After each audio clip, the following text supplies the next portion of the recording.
So let me start by introducing the panelists for this roundtable. I'm very happy to introduce as a special guest Johan Rooryck, who is professor in linguistics and editor of the journal Glossa, but he's also executive director of Coalition S, which is the organization that is implementing and driving Plan S, or the famous or infamous Plan S in some circles, which is really about transforming academic publishing towards open access. But I really appreciate Johan also because he's very passionate about diamond open access. I think Plan S in the beginning was read in a different light, and I think he made a great contribution, and he's still working hard to create a system, to support a system that's really fair and equitable open access. Our second speaker is Alexander Sterkens. He doesn't have a name card, unfortunately, but he's our managing editor at Brepols, so he's publishing the Society's journal, and he's also publishing series in the history of science. So his specialty is history, and especially history of science. He's also leading the open access strategy for Brepols, and that also helped us a lot in making Centaurus open access. And I also know that he has a music band and loves cycling. Just to say that we have a good relationship with our publisher, and we really appreciate the collaboration with them.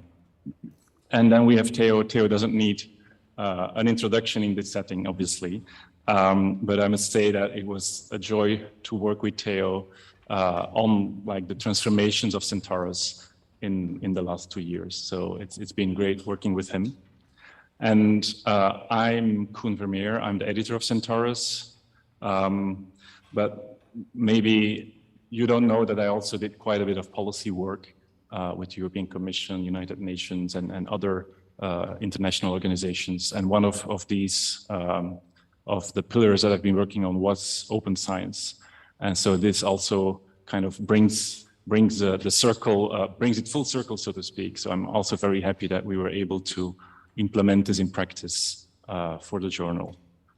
Now, the conference is about science policy and the politics of science, and open science has actually been really one of the spear points of science policy in the last decade. So I think it's fitting to end this conference with a panel on open science. And the purpose of the panel really is to discuss with you and exchange with you on open science and open access and what you think about this. So we will have time for discussion and Q&A at the end of the panel, and we'd love to hear your ideas and views on some of the things that we're doing or that we might do according to you in the future.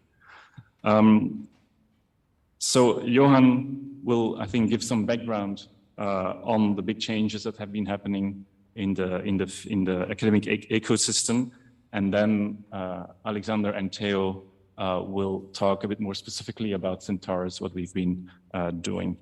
But as I said, the purpose of the panel is really also to get your input. So very happy to hear from you. Now, 2 words about the mission of Centaurus.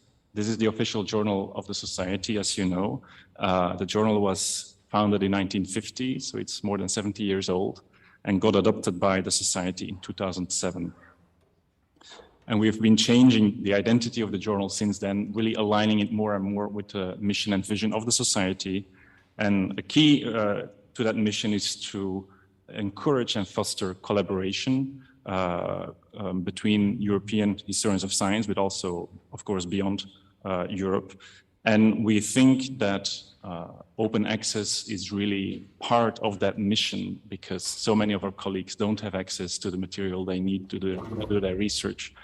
And so we've really been striving for a fair diamond open access so that both readers and authors don't have to pay to get access to the work of our community.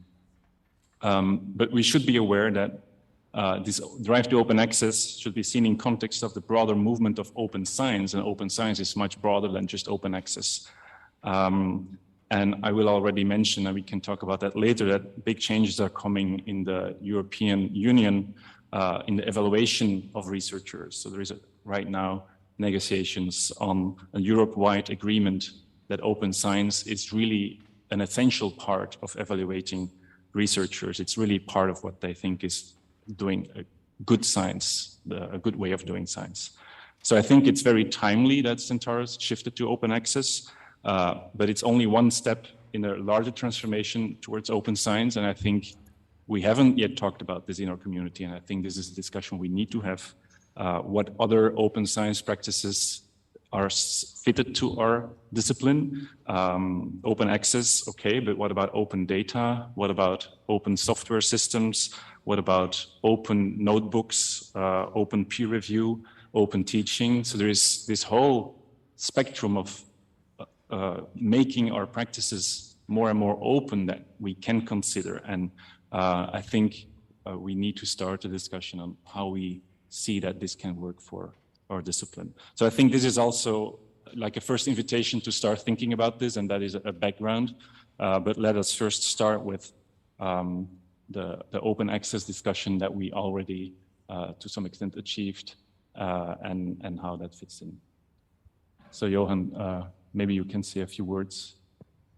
Yes, can you hear me? Yeah, okay, great. Has everybody here heard about Plan S and Coalition S? Show of hands, I have. About Plan S and Coalition S, Plan S at least. What Plan S is? Louder, okay. Has everybody heard about Plan S and Coalition S? No? Okay.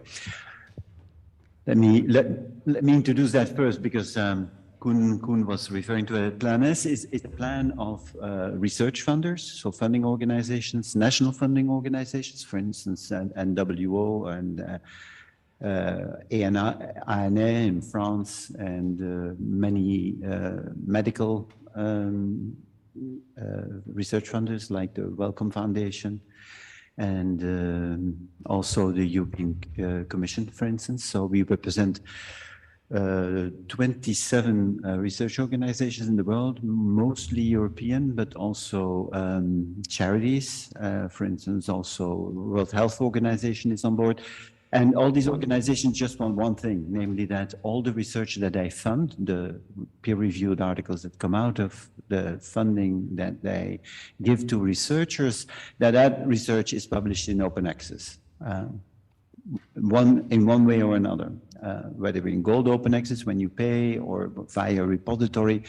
But upon publication, that article has to be available in open access without embargo and with a CC BY license. Now, CC BY license is probably also something that may be new to you. CC BY license is basically a license that allows a researcher to retain sufficient intellectual rights, and it's something that you should do from now on, namely put that license on every article you write before you submit it. A CC BY license is basically a license that says, look, I am the author of this paper, and I allow everyone to cite this paper, work on it, improve on the results as long as the paper is cited. Basically good academic practice. But at the same time, the CC BY license allows you to do with the paper as you wish. Previously, when you sign over copyright to publishers, then you lose every right you have. You can't reuse parts of the text, you can't reuse images that you use, charts and so on. Well, you have to ask permission of the publisher, Alexander, correct? and publishers, my friend Alexander is of course very visionary about this, and probably very friendly about allowing researchers to reuse their work, but many publishers aren't. And in fact, all permissions are extremely different from one publisher to the other. So at Plan S, we've said, look, it's very simple. We want authors to keep their rights on their papers so that they can reuse them. So they have to apply CC BY to their papers. So CC BY is one of the licenses that we ask researchers to use. So that's the goal. The goal is, our funding can only be used if the authors publish all of their papers open access one way or another. So there's various policies that have been put into place to make that possible. But if you're a recipient of an advanced grant or a starter's grant at the EC, for instance, you are subject to those rules, no exceptions. All of your papers will have to be deposited in a repository, whether they are wherever you publish them, and they have to be deposited in that repository at the moment of publication. So no embargoes are allowed. So why did these research organizations decide to do this? This plan was started in 2018. Well, basically, they were sick and tired of seeing research disappear behind the paywall. And especially, of course, in the medical field, we've gone through enough pandemics to know that research should be immediately available. And they were tired of asking the publishers to open research for this specific disease, but not for this other disease, and then see that the research close up again 6 months later when solutions were found. So they said, basta, enough. Enough is enough. All research has to be open because only that will accelerate research, will accelerate discovery. I mean, everyone has to have access because you never know where a good idea is going to come from. For therapies, for anything, basically, right? For every societal challenge, we need basically the collective beehive mind of the world to find solutions. That was the lofty goal of Plan F. So my own, I saw this position open up in 2018, and my own trajectory in open access was initially indeed, as Koen said, to transition a journal from a paywall journal to a Diamond Open Access journal. So that was the journal Lingua, journal of Elsevier, that we as a community transitioned in 2015 from a paywall journal to an open access journal. Basically what we did, we couldn't transfer the journal entirely because we didn't get the title from Elsevier. The journal still exists with a different mission. But basically what we did is we transferred the entire community. So the editors, the authors, the reviewers, the entire community turned away from the old journal and went over to the new journal, Glossa. So that was quite a radical move, which got a lot of attention at the time. And this is one of those examples, I think, what is also at the discussion today. I mean, you can think globally about open access. You can say, all papers have to be open access and we will make policies to make that happen. But you can also act locally, right? You can take your own journal and make it open access. And that's what we're here for today. Centaurus is also starting that trajectory in open access. And I'm, of course, very interested in hearing how that goes and trying to help from my experience, perhaps, how we can achieve this. There's some good news on the horizon. The EC has funded a couple of important projects on Diamond Open Access to see how we can make these journals sustainable in the long run. So that doesn't mean that there is money raining down on every Diamond journal on the planet yet, but we will try. There's a conference in Zadar, Croatia, next week, actually, where we're going to discuss in the European context how we can make those journals sustainable in a way where all institutions, libraries, funders contribute to the funding of those journals, because I truly think that we need to take back academic publishing, or at least responsibility for academic publishing, or alternatively work with responsible publishers like Brepols, for instance, towards a new open access future where prices are transparent and where contributions to publishing are equitable. Equity is also a very important word in the new White House OSTP policy that came out a few weeks ago. The White House decided that all American agencies will have to publish, will have to make sure that publications in the United States are available open access. So things are changing quite fast. So you really need to know about open access. I think you need to know about CC BY licenses. Look these things up. Maybe I can do a seminar at some point if you want. I mean, these are things you really need to know going forward. The old world is no more in publishing. You know, we are going to an open access world, and you need to know as an individual author what your role can be in that transition. Okay, sorry, I've spoken for much too long. Sorry. Thank you, Johan. We will go straight to Alexander. Okay, can everybody hear me? Okay, perfect. Yes, so I could also do a raise hand question, who knows Brepols, but I hope most of you know. Otherwise, Brepols is an international academic publishing house, founded in the 18th century already, so we're really from the old world of publishing. But I have an anecdote about us being already a bit open access in the 18th century. I'll keep that for a Q&A in case anyone is interested. We're an independent publishing house, family-owned, in fact. We publish in the humanities and social sciences, but we are especially focused on history and archaeology, and we try to bundle a lot of expertise in publishing books and journals in these domains. Our mission is really to empower scholarship and to make research accessible in the widest possible way, and also in the most qualitative way. Me, myself, I am a publishing manager at Brepols and also responsible for open access development. I have a background as a historian and also as a musician, but that's not relevant here. I got to meet Koen already a few years ago for a book series you might know, Techne, for which we collaborated a lot. And this also led inevitably to some larger discussions about publishing, about open access, about the role of a publishing house.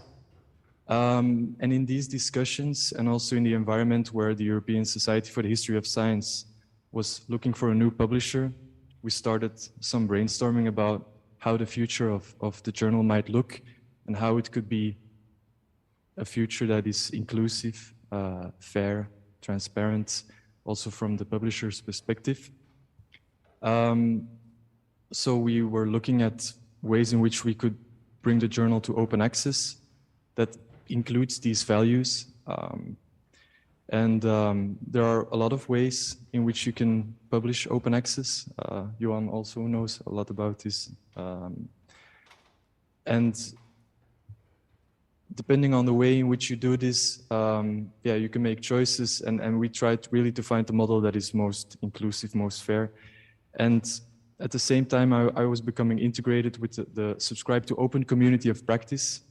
And Subscribe to Open is one of these ways where you find a way that the content is freely accessible, but so there isn't a barrier to read, but at the same time, make sure that there isn't a barrier to publish. Because in some models of open access, you are requested to pay an article processing charge or find a partner or be affiliated to a certain university before you can publish open access in a journal. So these are still barriers which might make a certain category of researchers less able to publish in these journals. For instance, an independent researcher who doesn't have access to funds, or a retired researcher, early career. These types of scholars are as important, I assume, as any other. So we discussed how we could do this, and this Subscribe to Open model actually seemed for us to be a good way to transition. Subscribe to Open, I will try to shortly and present the model in a simplified way. We can go more into the details in the Q&A. But basically, it works with existing journals where you try to leverage the support that the journal already has. So Centaurus was an existing journal which had many institutions worldwide subscribing to the journal to have access. And the idea is that you leverage this financial support to make the journal open access. And the basic takeaway or the basic message is, if you continue to pledge your support, take a subscription. If you continue to subscribe, the electronic content will become freely available. And why would you do this? Because budgets are limited. We provide some exclusive benefits if you become a partner that subscribes to the journal. And at the same time, we really hope also to see that libraries worldwide are motivated to continue to support journals and make sure that as we are all contributing to the costs of the journal, also the European Society for the History of Science, that we can find a way to find an economically sustainable model to continue to give the journal the best care it needs, because there goes a lot of effort into each copy from Koen, from authors, from the society, from me, from Brepols. So we need, of course, some kind of contribution to this. And that's the model that we have chosen. We can discuss a bit about this in the Q&A. Yeah, and I think that's the most relevant thing that I wanted to say today. And so I pass on the word to Theo.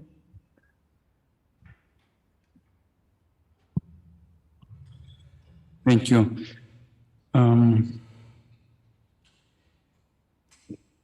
I should say something that is obvious, but I think it still needs to be said, that Centaurus is probably the most important thing that we have in the European society, is our main vehicle, main tool for implementing and our vision for what history of science should be. And we've been very fortunate for the past few years to have as editor-in-chief Koen Vermeer, who has done a tremendous job with the journal. I mean, he deserves an applause. And I was also very fortunate to have as fellow travelers, in a sense, the other two presidents, Anna Simoes and Dana Yalobeanu,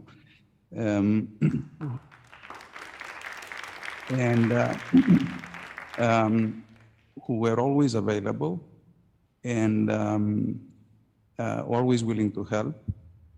So every decision that we made was, in a sense, a collective decision. I don't say that to shed responsibility for what has been done. I mean, the responsibility is mine, but I profited enormously from the collective wisdom, so to speak, and from many members of the scientific board of the society.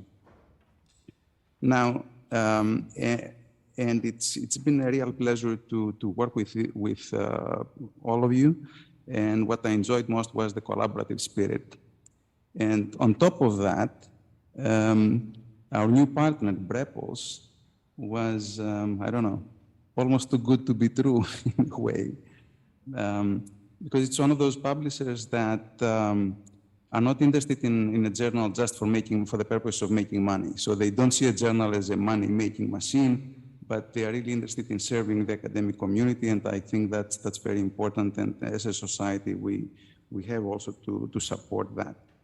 Now, when we started talking about the future of Centaurus, we had troubles with the previous publisher, and we were thinking about choosing another or collaborating with another publisher and moving into the open access era. I have to say that I was very hesitant about this thing. I'm a risk-averse person, and I realized that this would be a leap in the dark, and I was right about that. But now I can say for sure that it was a risk worth taking. Of course, we've been, I don't know, fortunate in many respects, but it has been a very important move, a very pioneering move, and we have to support it in every way that we can. Now,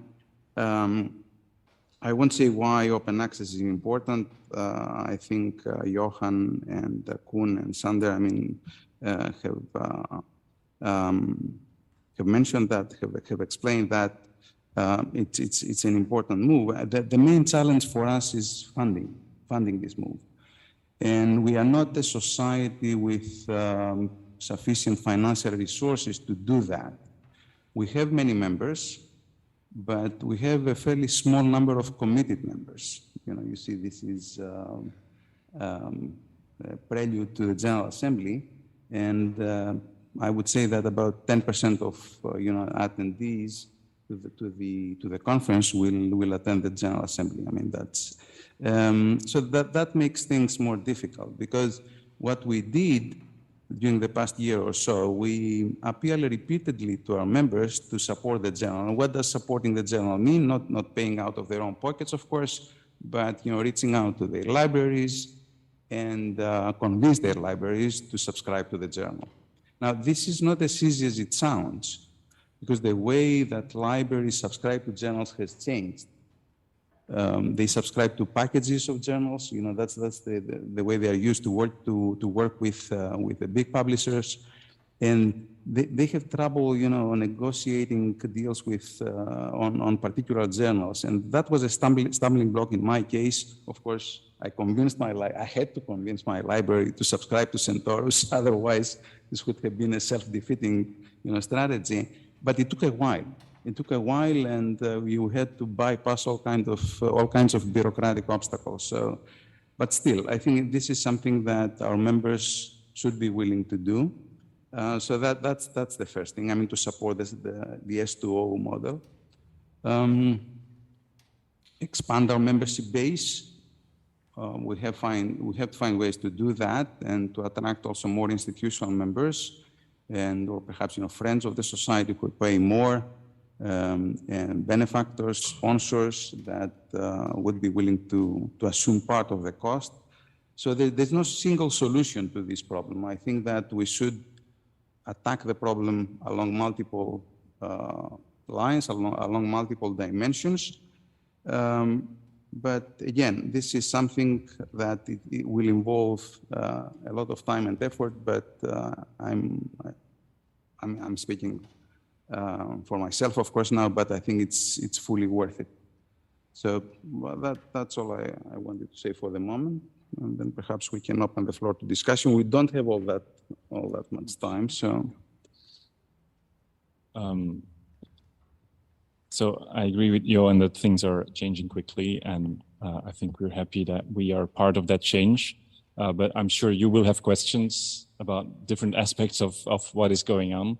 And so I'm happy to open up the floor to questions or comments, or saying that we're crazy to do this, or whatever. It would be good to hear really from you what you think of this change, and also what you think would be interesting for the future.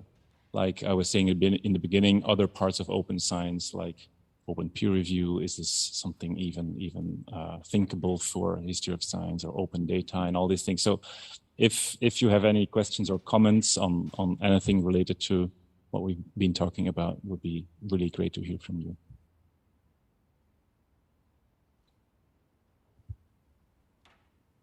What about the financial consequences?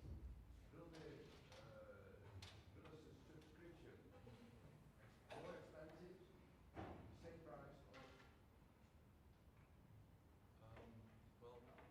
Did everyone hear that question? Or maybe I can. So yeah. Hey. You're... Okay. Can everybody hear me like this? Otherwise, I use this mic. So the question was, what about the financials? Does the subscription price go up or go down? Well, so Centaurus was previously available with another publisher, where it was part of a journal package, and where it was one of these very expensive journals. And we have decreased the subscription price, I think, with a factor of 2, almost, of 10. Okay, so yeah, we really made it much more affordable, because we, of course, have taken into account all the expenses that we would make, and then we have made a realistic assumption on what is the support that we need, and what is the support that we can expect.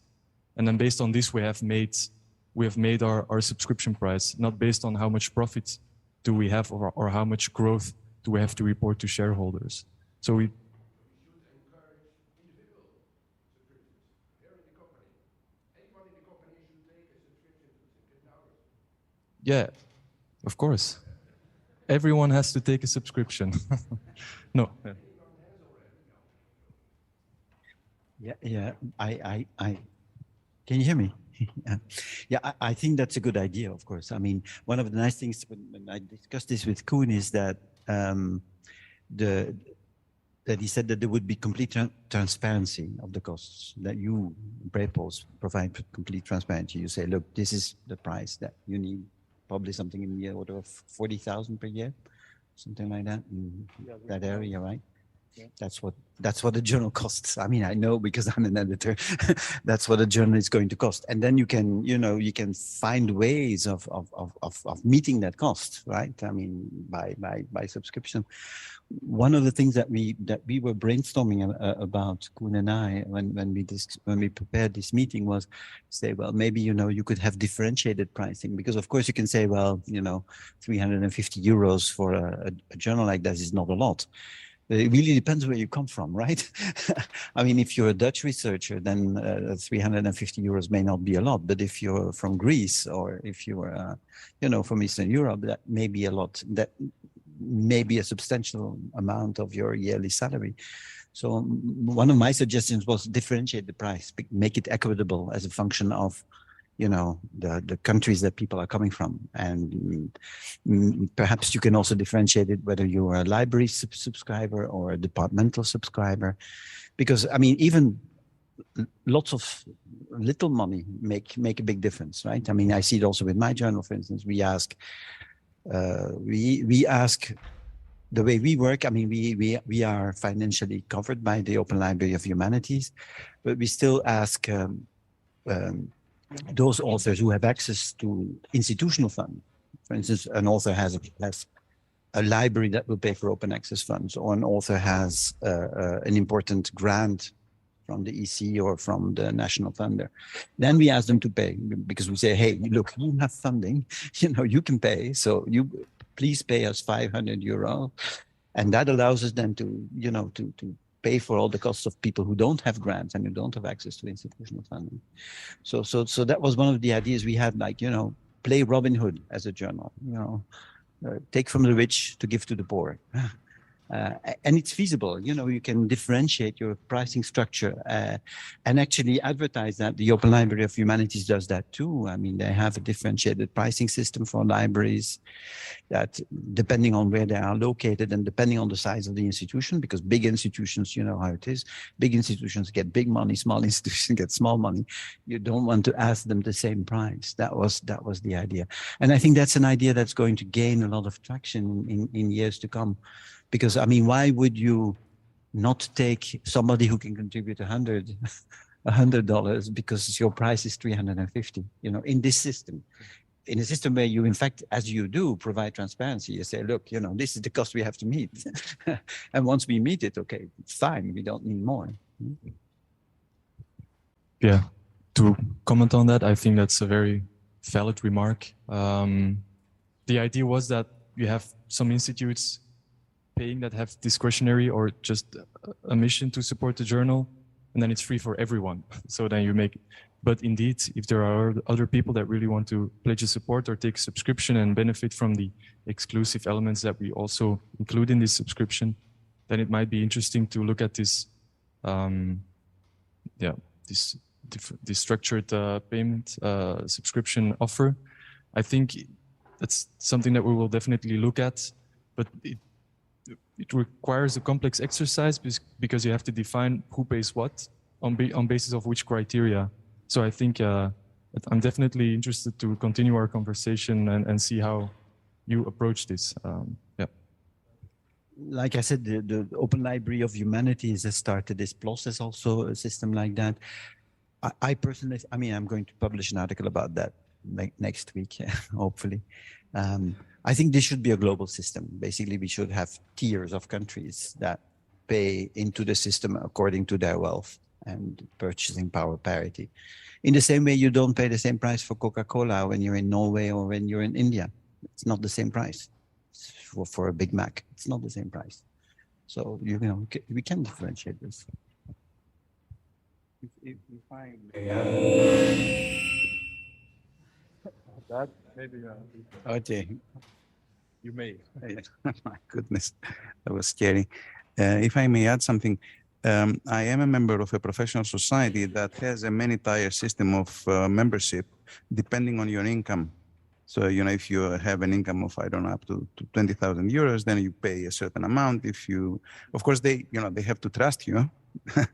But with countries, it might be easier because, we have data about national income and then we can do that. So we would gain from that because it would be much easier for a library from a country from Eastern Europe to subscribe if they pay a smaller amount.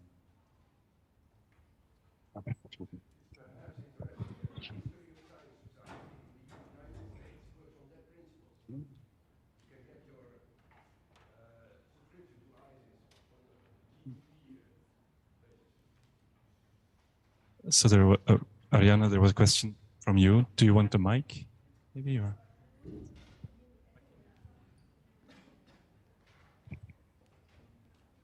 Okay, thank you so much. It is just because my experience is exactly like Theo said, that this package thing is a big problem for libraries. That's what they immediately told me, don't buy.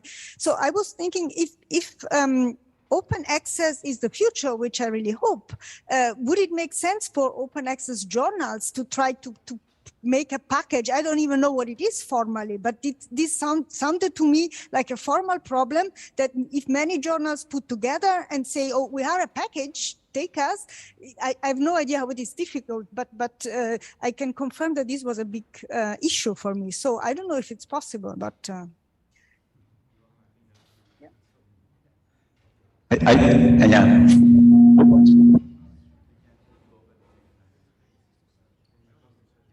Oh, I can? Okay.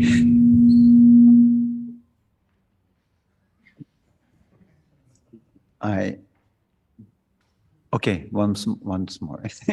Yes, actually, this is what we are already trying to do.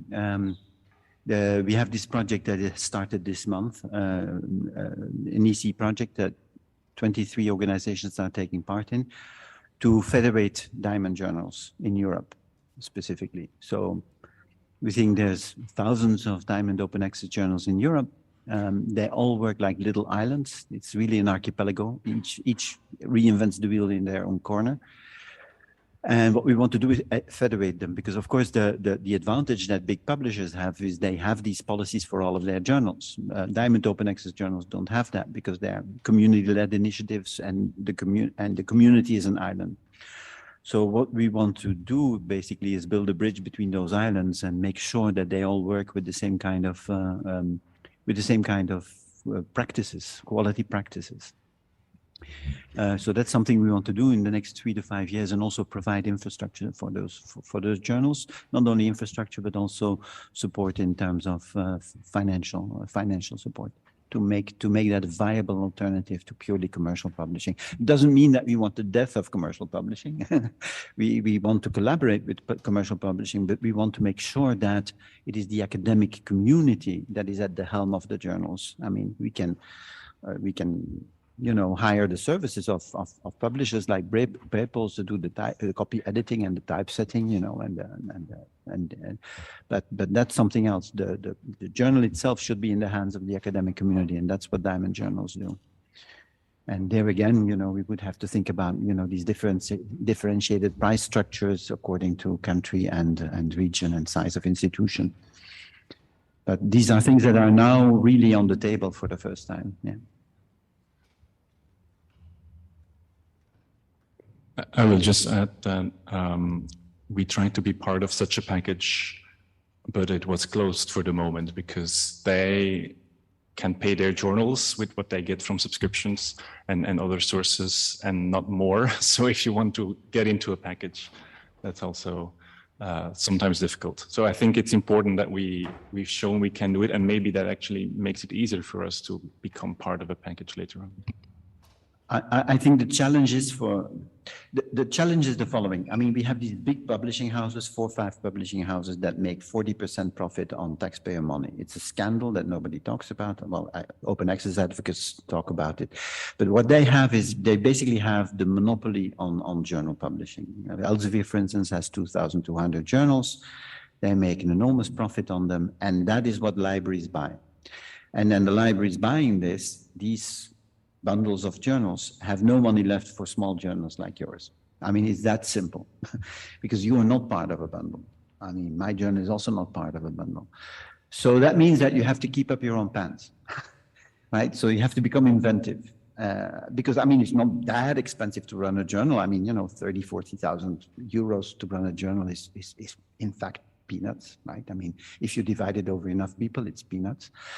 But you have to find a way of collecting that money from everybody who is in the community. I mean, and that's you guys, right? I mean, you are part of this community, right? It's a community. You publish in there, you review in it, you are editors of this journal. So you have to sort of, pitch into to the commons of that community. That's what I would plead for. In a differentiated way, like we discussed, that everybody contributes as a function of their means. But there are ways of beating the oligopolies.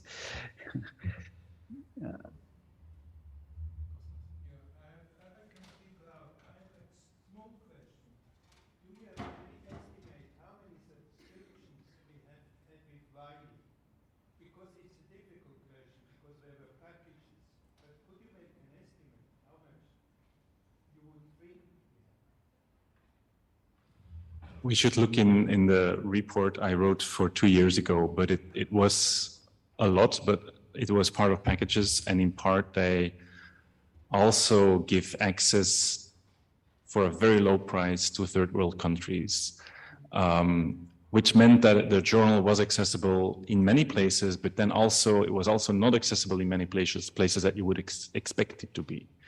And I know from many of our colleagues that they actually didn't have access, because it's not based on whether there is a historian of science in that place, it's based on the package, right? So that is the problem, that we were accessible to people who don't read us, and we were not accessible to people who do read us. And I think what we're talking about now is a way to actually give access to the people who need it.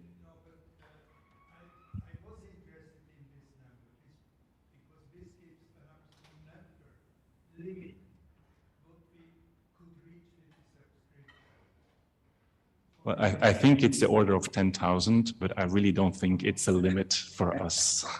And if we get 1% of it, it would be great. Kostas, you had a question. I just wanted to say that I do understand the importance of the financial aspect. I work and live in Greece, so believe me, I do understand the financial implications. But I do also believe that we should be talking on how this thing will affect the quality of the journal, which has skyrocketed in the last year. And I think it's a major step to even better academic, let's say, level for this journal. It will allow more people to publish, and it will allow more visibility, and perhaps in the next conference we can organize a session discussing other open access or transparency measures, like the open review that you sort of mentioned. For younger scholars or scholars in lower grades in the academia, because I'm no longer young, but I'm in a low grade, peer review is something that takes a lot of time and has no recognition. Perhaps an open review system that would acknowledge that work for people that are just starting their career and really have time, manage their time, would be something to consider.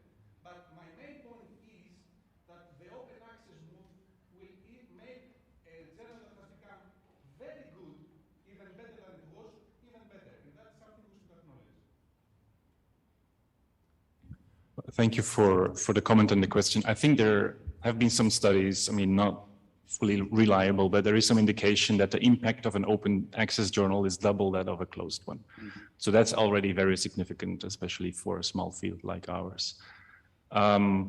And thank you for taking up the suggestion of open peer review, and I would really like to hear what other people think. I fully agree with the question of recognizing our peer reviewers. I must say that as an editor, I've seen hundreds and hundreds of peer review reports, and in our field, there are of exceptional quality. Really, our colleagues put in a lot of time to write a review, often of 2-3 pages, with like general comments, really important questions to the author, and then also small details, and really putting a lot of time into it.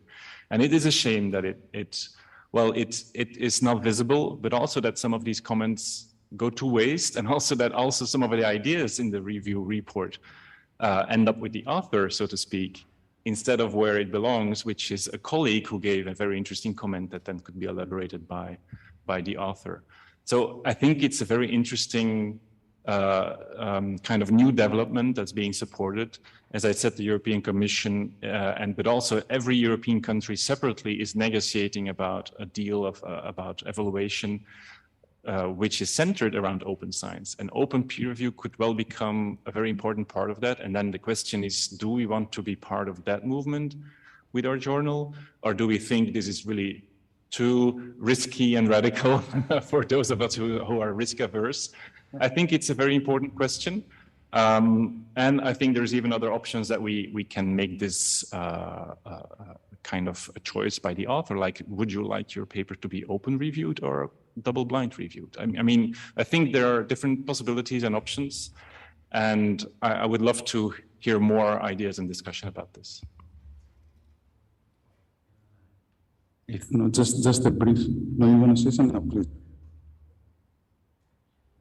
I just wanted to add that there's actually a lot of evidence that open access articles are also good for authors. They are much more viewed, read, and cited. There's a lot of evidence about that. So that's one way in which the journal will become better. The journal will become more visible. About open peer review, I've tried this in my community. It gets a lot of pushback. We could discuss this, why, and I've actually found some ways around this. We don't have open peer review yet.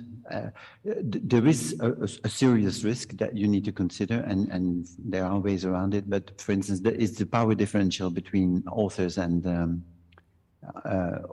reviewers. That's so. My own view on this now is that, you know, as long as the peer review process is going on, then the names should be masked.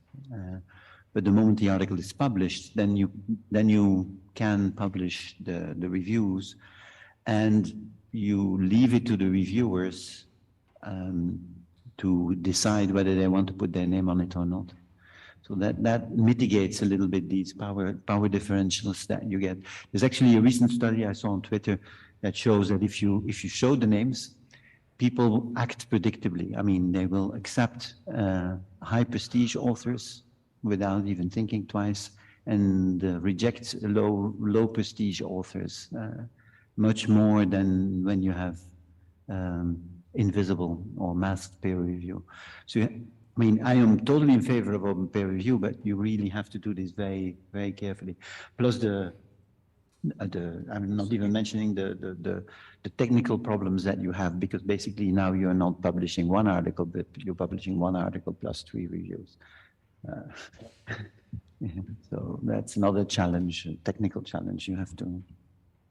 Let me just, before I give the floor to you, clarify also that open peer review may mean different things, like open identities, that you know the identities of everyone. It can also be hidden identities with open reports, so that you just share the reports openly. So there's many formats. I'm actually, maybe I sound like I'm advocating it. That's not necessarily the case. I just think it's something that is starting to happen and that we need to think about. So shall I bring the mic to you, or? Okay. I just wanted to comment that I'm the editor of the ESHS Brussels, and we are producing a series of bibliographical essays using open peer review as a model. So if you want to look at what we have done, it seems fairly successful. We have, as an editor, I've had to pay attention to the reports that come in. So there is some behind the scenes working to make sure that reports don't create problems. But I think it's definitely a model that can work in our community.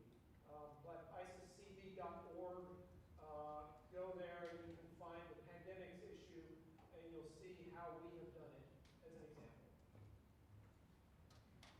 if I may add something, open peer review would be perhaps the easiest way to make enemies in academia. I mean, if your name is disclosed when you write a review.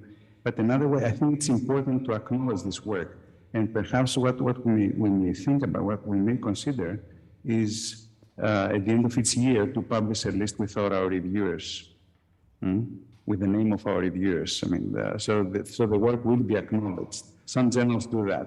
So the work will be acknowledged. You can put it on your CV, but you don't, of course, the readers don't know, who reviewed what. So there is some, secrecy, but at the same time, there is acknowledgement of the work. Because as you say, I mean, it's a lot of work, it's unacknowledged labor, and especially for younger people, this should be acknowledged. Let me just add to Theo's suggestion that in some cases, you may be able to guess who reviewed what, because some material is specialized, and then, so we need to think about how to implement this. It's also not so easy, but I think it's good to recognize reviewers. That's definitely true. Yeah. On peer review, yeah, just a quick point just about the journal, that it takes peer review very seriously. I personally also go over all the articles, make sure that they are properly anonymized. And then at the same time, for early career scholars, the journal is also very aware that peer review and early career scholars is sometimes even a bit more complicated. And there the journal also provides a mentorship program for which early career scholars can apply. And then they get some mentoring, also how to prepare a submission before it is peer reviewed, and then coaching afterwards. So yeah, that's also a really good thing, I think.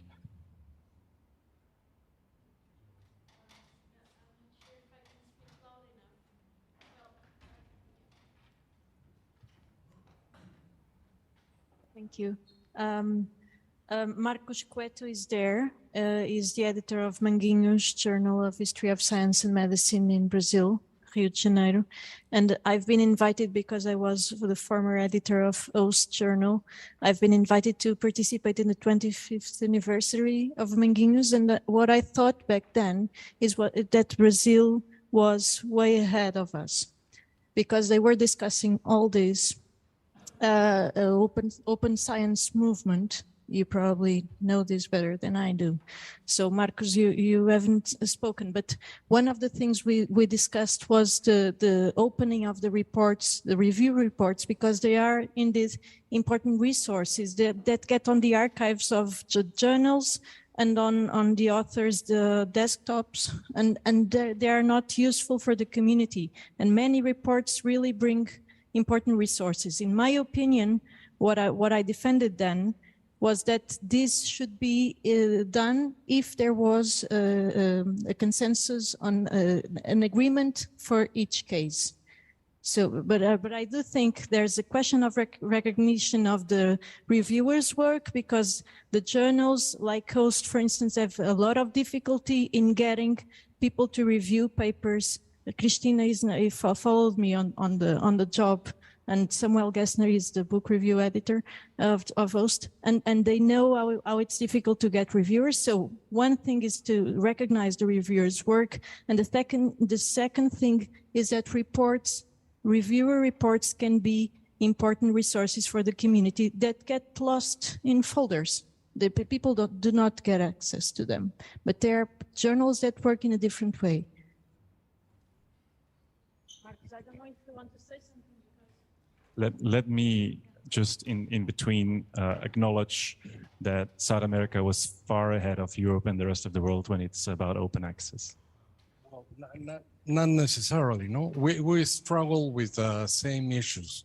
Our journal, that is a journal of history of science, is part of a network that is one of the champions of open science that is called Cielo. That is not only for the humanities and social sciences, but also hard sciences and life sciences. I would just like to add, I learned a lot today, that there should be probably some philosophical issues, no? One is that open science promotes the idea that science is a public good. It has no property, as is the assumption in closed journals, that everybody should have access to science. In the second place, transparency. Any editor knows that in closed reviews, people can get sarcastic or even aggressive.